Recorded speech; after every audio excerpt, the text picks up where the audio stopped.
सुरुवाई सेवा मातला सगावेन, सुरुवाई सेवा मातला मुठवालिंगो, सुरुवाई सेवा मातला फळापेन, सुरुवाई सेवा मातला परसापेन, सुरुवाई सेवा सुक्ती तांग सेवा मी कंडोस तल्ला कोटची सेवा क्या तरो मावा फळा सेवा निकुनवी, फळा सेवा निकुनवी, फळा सेवा निकुनवी.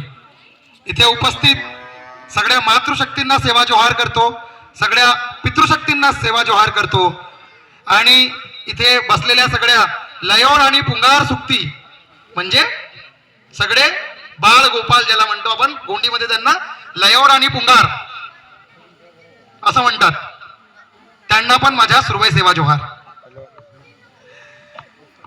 तर आपण जसं मॅडमनी सांगितलं की इथे वेगवेगळ्या प्रोजेक्ट वेगवेगळ्या प्रकल्प कार्यालयाच्या अंतर्गत येणारे गावांमधले जे सगळे विद्यार्थी आहेत आणि त्याचबरोबर वेगवेगळ्या व्यवसायात असलेले लोक पण इथे आहेत. आणि कारण रणवीर भाऊ आहेत इथे, रणवीर भाऊ आणि सगळ्या मंचाला पण सेवा जोहार करतो. आणि मला वाटतं हिंदीत बोलू बेटा की मराठीत चालेल? मराठीत चालेल सर्वांना? बरं आपण एकदा एक जोरात नारा लावू. मी फळापेंता म्हणेल, तुम्हाला जोरात सेवा सेवा म्हणायचे. काय म्हणायचं? ओके. फळापेंता, फळापेंता, फळापेंता. Very good. आता वाटतं मला की एकदम एनर्जेटिक झालेलं आहे माहोल सगळं. वाटतं ना एनर्जेटिक? थंडी गेली सर्वांची? ओके, आता आपण विषयाकडे वळू. सर्वात आधी तर मी आयोजकांचा धन्यवाद करतो की त्यांनी मला या कार्यक्रमाला बोलावलं आणि मला बोलण्याची संधी दिली आहे. तर आता सध्या तर मी या मुलांना टार्गेट करून बोलेल, कारण मला असं वाटतं की ही येणारी पिढी आहे आणि या येणाऱ्या पिढीला त्या गोष्टी माहीत असल्या पाहिजे ज्या गोष्टी सांगण्यासाठी मी बाहेर जात असतो. सर्वात आधी तर बिरसा मुंडांच्या बाबतीत थोड्या वेळा आधी प्रास्ताविकेमध्ये सरांनी सांगितलं, वेगवेगळ्या गोष्टीची माहिती सांगितली. त्या गोष्टींमध्ये एक गोष्ट त्यांनी जी सांगितली त्या गोष्टीला मेन्शन करून अधोरेखित करून मला आपलं पुढचं जे कथन आहे ते करावंसं वाटते. आणि ते असं आहे की बिरसा मुंडा ज्यांनी वयाच्या 25व्या वर्षी आपलं बलिदान दिलं, बिरसा मुंडांनी वयाच्या 25व्या वर्षी बलिदान दिलं. आज जर आपण बघू 25व्या वर्षामध्ये लोक व्यसन आणि बाकी सगळ्या गोष्टींमध्ये गुरफटलेले असतात आणि तो एक युवक ज्याच्या ओठावर बरोबर मिशी सुद्धा फुटलेली नव्हती, तो एक युवक या देशाच्या स्वातंत्र्यासाठी या समाजावर आलेल्या त्यावेळेसच्या वेगवेगळ्या संकटांच्या विरोधात तो एक युवक उभा होतो. तुम्हाला सांगावंसं वाटतं मुलांनो ते हे की क्रांती आणायची होती. तुम्ही बिरसा मुंडांचा फोटो बघितलाय सर्वांनी? ओके, सर्वांनी मूर्ती पण बघितली आहे. आणि त्या मूर्तीमध्ये बघताना तुम्ही एक गोष्ट बघितली असेल की त्या मूर्तीमध्ये किंवा त्या फोटोमध्ये बिरसा मुंडांचा जो परिधान आहे, जो पोशाख आहे, तो पोशाख कसा दिसला? तो गुडघाभर धोतर घातलेला आणि डोक्याला पट्टा बांधलेला, बरोबर? हा. पण तुम्हाला एक गोष्ट सांगतो, बिरसा मुंडांचं शिक्षण झालं होतं ख्रिश्चन मिशनरीच्या स्कूलमध्ये. आणि याचा अर्थ असा आहे, म्हणजे ख्रिश्चन मिशनरीच्या स्कूलमध्ये झालं होतं हे नाही, पण त्यांचं शिक्षण झालं होतं, ते शिकले सवरलेले होते. आणि तो शिकला सवरलेला युवक जेव्हा या देशात या समाजाच्या लोकांमध्ये क्रांती करण्यासाठी उतरला, तेव्हा क्रांती करण्यासाठी ती क्रांती full pant shirt tie coat घालूनही आणता आली असती, बरोबर? पण त्यांनी तो पोशाख का निवडला? विचार करण्यासारखा. आणि यासाठी तुम्हाला एक गोष्ट मला सांगावीशी वाटते की आजच्या घडीला आत्ता थोड्या वेळा आधी रणवीर भाऊ सोबत माझ्या एका विषयावर म्हणजे थोडीशी चर्चा झाली, पण त्या गोष्टीतून मला जी एक गोष्ट जाणवली ती गोष्ट अशी आहे की माझ्या समाजामध्ये दोन प्रकारचे लोक जे मी नेहमी बघितलंय ते दिसतात. एक सर्टिफिकेटधारी आदिवासी आणि एक संस्कृतीधारी आदिवासी. समजा मी काय बोलतोय. एक सर्टिफिकेटधारी आदिवासी, ज्या आदिवासीला फक्त सर्टिफिकेट पाहिजे, त्याला इलेक्शन लढायचं असेल, त्याला नोकरी करायची असेल, त्याला शिक्षण घ्यायचं असेल, उच्च शिक्षण घ्यायचं असेल, स्कॉलरशिप घ्यायची असेल, वेगवेगळ्या योजनांचा लाभ घ्यायचा असेल, तेव्हा त्याला स्वतःला आदिवासी बनवून घ्यावंसं वाटते. तेव्हापर्यंत तो आदिवासी आहे. पण जेव्हा सामाजिक जाण लोकांमध्ये असली पाहिजे होती, या समाजाच्या प्रती जी जाणीव आहे ती ठेवली गेली पाहिजे होती, किंवा या समाजावर वेगवेगळ्या वेळेवर वेगवेगळ्या प्रकारचा जेव्हा अन्याय अत्याचार होते त्यावेळेस जेव्हा समोर यायची वेळ येते त्यावेळेस हे सर्टिफिकेटधारी आदिवासी गायब होतात. आपल्या आसपास असे पुष्कळ सारे सर्टिफिकेटधारी आदिवासी आहेत, पण आम्हाला सर्टिफिकेटधारी आदिवासी नाही तर संस्कृतीधारी आदिवासी पाहिजे. कोण पाहिजे? संस्कृतीधारी आदिवासी. कारण त्या सर्टिफिकेट घेणाऱ्या लोकांना या मंचाच्या माध्यमातून एक गोष्ट सांगतो, संविधानाच्या तीन कलमांनी आरक्षणाच्या वर भाष्य केलेलं आहे. संविधानची कलम 340, संविधानची कलम 341 आणि संविधानाची कलम 342. काय म्हणते संविधानाची कलम 340? ती ओबीसी म्हणजे अदर बॅकवर्ड क्लासेसच्या आरक्षणावर भाष्य करते. And it is saying that other backward class people can take reservation on the basis of economical backwardness. म्हणजे ओबीसी यांना आरक्षण जे आहे ते आर्थिक मागासलेपणाच्या आधारावर मिळेल. त्यानंतर संविधानाची कलम 341, संविधानाची कलम 341 शेड्यूल कास्ट, आपले जे बहुजन बांधव दलित बांधव आहेत त्या दलित बांधवांच्या आरक्षणावर तर भाष्य करते आणि ती सांगते schedule caste people can get the reservation on the basis of untouchability. अस्पृश्यतेच्या आधारावर त्यांना आरक्षण मिळेल. But the people who belongs to the schedule tribes, ते लोक जे अनुसूचित जमाती किंवा आदिवासी आहेत त्या लोकांना आरक्षण कोणत्या बेसवर मिळेल? तर त्यांना आरक्षण मिळेल कल्चरल अँड जिओग्राफिकल आयसोलेशनच्या आधारावर. कोणत्या आधारावर? Very good. Cultural and geographical आयसोलेशनचा अर्थ होते सांस्कृतिक आणि भौगोलिक विशिष्टता. भौगोलिक विशिष्टता आता विकास होत आहे आणि त्या विकासामुळे पहिल्यासारखी भौगोलिक विशिष्टता राहिली नाही. जंगल राहिले नाही, तेवढे मोठे दरे खोडे पहाड राहिले नाही. त्याच्यामुळं फक्त एकच गोष्ट आता राहिली आहे आणि ती आहे कल्चरल आयसोलेशन, दॅट इज सांस्कृतिक विशिष्टता. काय आहे सांस्कृतिक विशिष्टता? तर सांस्कृतिक विशिष्टता आहे आपली संस्कृती, आपले रीतिरिवाज, आपल्या परंपरा याची जोपासना करणे. आणि या सांस्कृतिक विशिष्टतेमध्ये आमची संस्कृती इतर लोकांपेक्षा वेगळी आहे. आणि ती कशी? तर ती अशी की we are the nature protector, we are the nature worshipper. म्हणजे आपण प्रकृती संरक्षक आणि प्रकृती पूजक आहोत. कोण आहोत? प्रकृती पूजक. प्रकृती संरक्षक कसा? तर मी, जसं माझा सरनेम आहे पेंदाम, पेंदाम 6 देव आहेत माझे. किती? माझ्या 6 देवांचे नाव आहे. आहे ओदालपेन, महे ओदालपेन, अमाई ओदालपेन, कोइंदे ओदालपेन, टिबाई ओदालपेन, धंदेकोसूर ओदालपेन. हे माझे 6 देव आहेत. माझा पेंदाम जो सरनेम आहे त्याच्यामध्ये टोटेम लपलेला आहे. पेंदाम, पेंदामता पेंदामळा म्हणजे येनाचं झाड, टिटवी पक्षी आणि घोरपळ प्राणी. या 3 गोष्टींना आमच्या मुठवा, आमच्या लिंगोनी आम्हाला संरक्षण करण्यासाठी ते आम्हाला सांगितलं होतं. त्यामुळे आम्ही या 3 गोष्टींचं संरक्षण करतो. दी ऑल पेंदाम्स. मग सगळ्यांच्या वेगवेगळ्या सरनेमानुसार त्यांचे वेगवेगळे टोटेम्स आहेत. मग मसरामता मसरा म्हणा, मरकामता मरका म्हणा, टेकामता टेका म्हणा, असे वेगवेगळे टोटेम्स आहे. मला त्याच्यावर जास्त भाष्य नाही करायचं आहे, पण मला जे बोलायचं आहे त्यामध्ये मला हे सांगायचं आहे की या देशात आता म्हणजे मी जेव्हा MSc ला होतो 2015-16 मध्ये, तर 2015 भैया मैं 2015 में जब नागपुर में था पहली बार यहाँ लोगों को विश्व मूल निवासी दिवस नाम की कोई चीज होती है ये पता ही नहीं था, बिल्कुल नहीं पता था. हम लोगों ने जब नागपुर में हम लोग पढ़ाई कर रहे थे तो पढ़ते समय में हम लोगों ने एक जो मूवमेंट खड़ी की जिसका नाम नेशनल गोंडवाना सोडम संगठन है.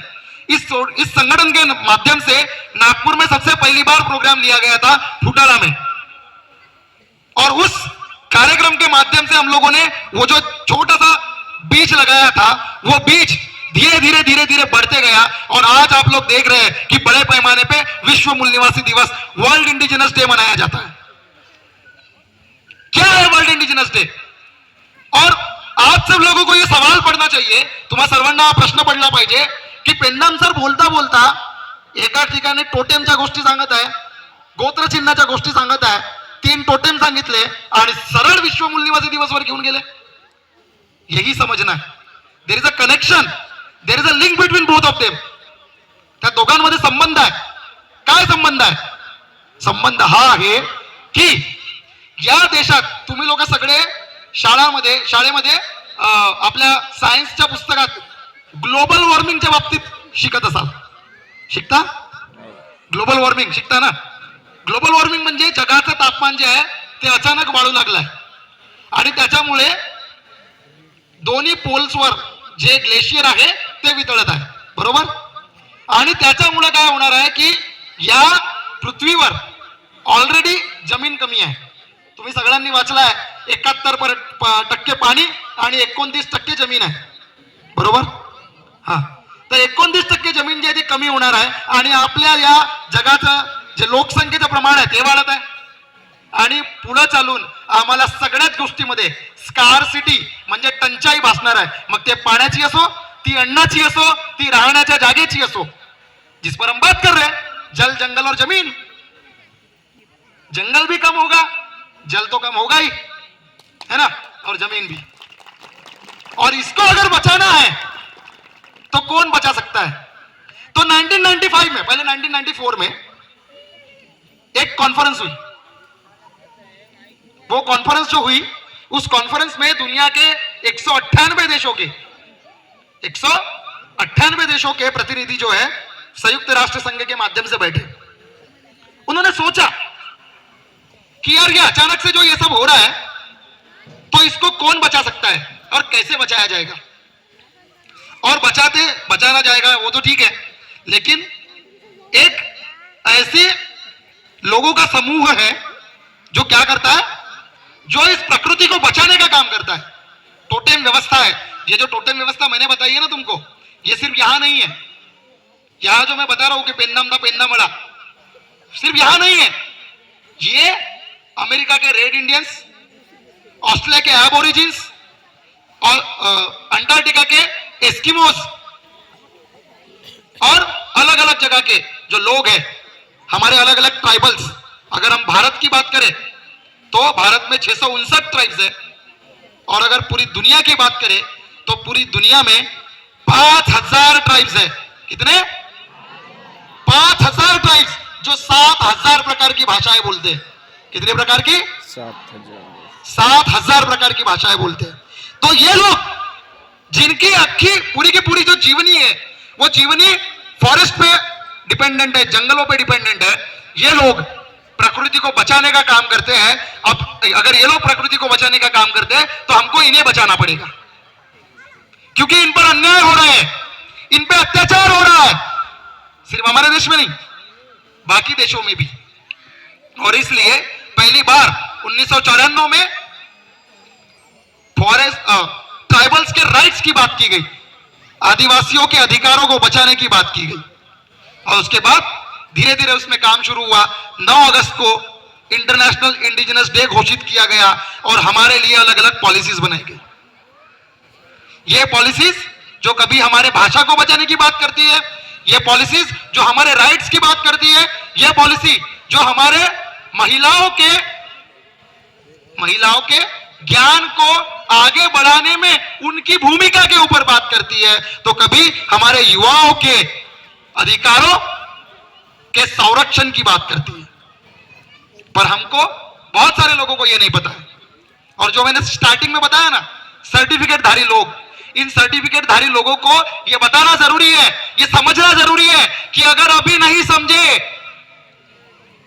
तो जरूरत तो है, लेकिन जब बारी आएगी ना, जब उनकी आने वाली पीढ़ी को अपने कस्टम्स के बारे में, अपने परंपराओं के बारे में, अपने रीति रिवाजों के बारे में, अपनी संस्कृति के बारे में बताने की, अपनी भाषा सिखाने की, तो ये लोग जो शर्म के मारे बताते नहीं है, उनको ये समझना जरूरी है कि हमारे जैसे क्वालिफाइड लोग आज भी धड़ल्ले से गोंडी बोलते हैं. नाकुन गोंडी बांधता ना गोंडी वड़की तो ना, तो उनको भी गोंडी बोलना चाहिए. अगर वो नहीं बोलेंगे तो वो अपने आप में अपने ही पैरों पे कुल्हाड़ी मार रहे हैं. इसलिए मैंने बोला कि सर्टिफिकेटधारी ट्राइबल नहीं चाहिए. ट्राइबल चाहिए कौन? एग्जैक्टली संस्कृतिधारी. कौन चाहिए? मुझे बहुत मजा आ रहा है यार आप लोगों से बात करते समय, सही में. क्योंकि आप लोग रिस्पॉन्ड कर रहे हो. क्योंकि मैं भाषण नहीं देता, मैं बात करता हूं, मैं बात ही कर रहा हूं. और रिस्पॉन्ड करने वाले लोग जब रहते हैं तो चर्चा होती है. बस आखिरी में एक बात बोलता हूं बच्चों, क्योंकि क्या है, मुझे भी नागपुर जाना है और बाकी भैया वगैरह जो इन लोगों को भी कोई ना कोई कहीं ना कहीं जाना ही होता है. क्योंकि हम लोग जो है ये सामाजिक काम में जब रहते हैं तो हम लोगों को बहुत सारी जगहों पे जाना होता है. बस आखिरी एक बात बताता हूं जो आपके ध्यान में रहनी चाहिए. क्या था कि ये जो बात है ये आपकी पढ़ाई से संबंधित है. आज हम लोग जिस विषय पर चर्चा कर रहे हैं ना, ये विषय अभी से शुरू नहीं हुआ. ये जो पृथ्वी है, ये पृथ्वी जब पूरी एक थी तब उसको पैंजिया बोला जाता था. क्या बोला जाता था? पैंजिया. फिर धीरे धीरे टेक्टोनिक प्लेट्स सरके. टेक्टोनिक प्लेट्स होते हैं, ठीक है, जमीन के जो प्लेट्स है वो सरकते हैं, वो सरके और एक पृथ्वी के दो भाग हुए.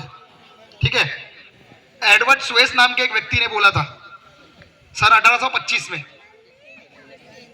क्या बोला था? There were two parts of earth, one part was Laurasia and the another was Gondwana land. क्या बोला था? एक भाग जो है वो लॉरेशिया है और दूसरा भाग है वो गोंडवाना लैंड. कहा गया? क्या वो गोंडवाना लैंड ये मध्य प्रदेश और महाराष्ट्र और छत्तीसगढ़ से मिलकर ही बना हुआ है? नहीं. ये गोंडवाना लैंड जो है, ये गोंडवाना लैंड 5 खंडों की भूमि से मिलकर बना हुआ है. कितने? ये 5 खंड जो है, एक है अफ्रीका, दूसरा है साउथ अमेरिका, तीसरा है ऑस्ट्रेलिया, चौथा है अंटार्कटिका और पांचवा है इंडियन सब कॉन्टिनेंट, जिसको भारतीय उपखंड बोलते हैं, भारतीय उपमहाद्वीप बोलते हैं. सुना है? पढ़ा है? हाँ.